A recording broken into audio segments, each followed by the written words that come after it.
A public health emergency is now in effect in Pasadena, California. While the Eaton fire is more than halfway contained, officials say the toxic ash and debris pose a threat to people in the area.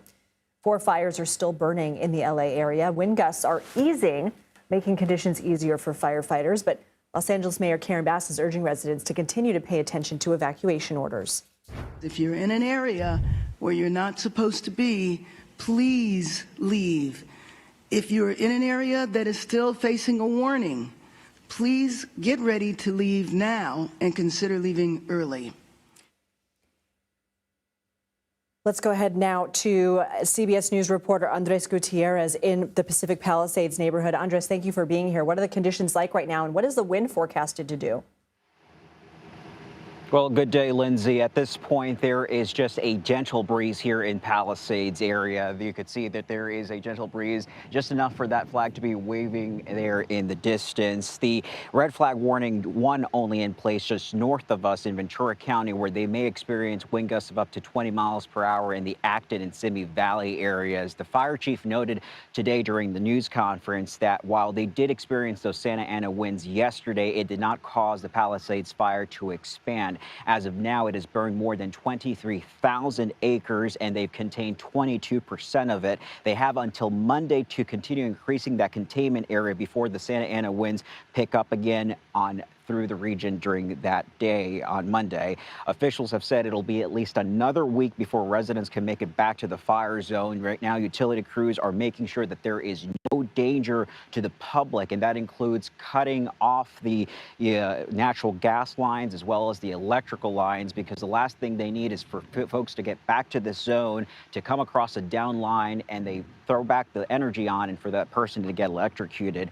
Besides that, the EPA is going around assessing any hazardous materials, because you had pesticides, you have lithium-ion batteries, gasoline that burn during these wildfires, and so they need to assess where those are at and clean those up before they can let the general public back in. They also do realize that there are thousands of people in these neighborhoods who left with maybe just the clothes on their back, and so they're encouraging those folks to go to these disaster recovery centers to make sure that they can pick up perhaps some, donated clothing, or replace their prescriptions, or replace those lost documentations. I got to be quick with you, Andres, but what are officials doing to prevent price gouging?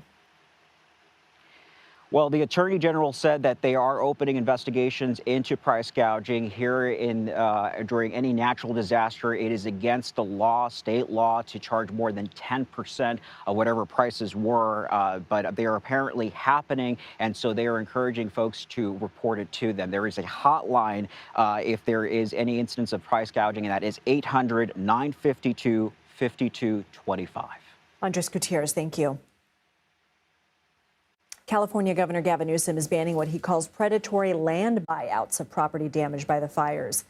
The temporary order prevents land speculators from making unsolicited, undervalued offers to people who lost their homes in 15 specific fire-damaged zip codes, including the devastated neighborhood of Altadena. Hawaii issued a similar order following the Maui fires in August of 2023. As fire conditions slowly improve in LA, a winter snowstorm is making its way to the Midwest. CBS News Philadelphia meteorologist Grant Gilmore has the forecast.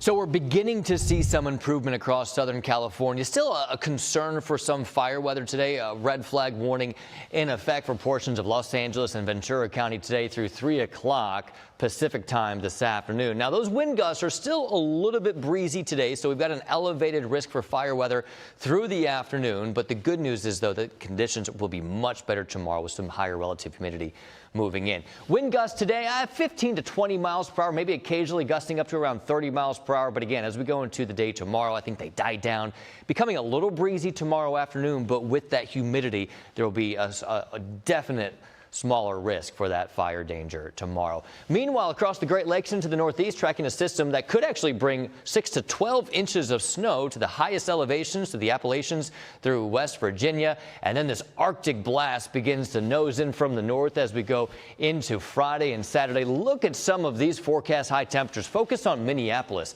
High temperatures in Minneapolis as we go into Sunday. 3 below zero. You're talking about temperatures 20 to 30 degrees colder than normal. This Arctic air invades the eastern 2/3 of the country. As we look ahead to the beginning of next week, you're looking at high temperatures in places like Detroit only at 10, running 20 degrees below normal, and that Arctic air will hang around as we head through the majority of next week. Back to you. Grant Gilmore, thank you.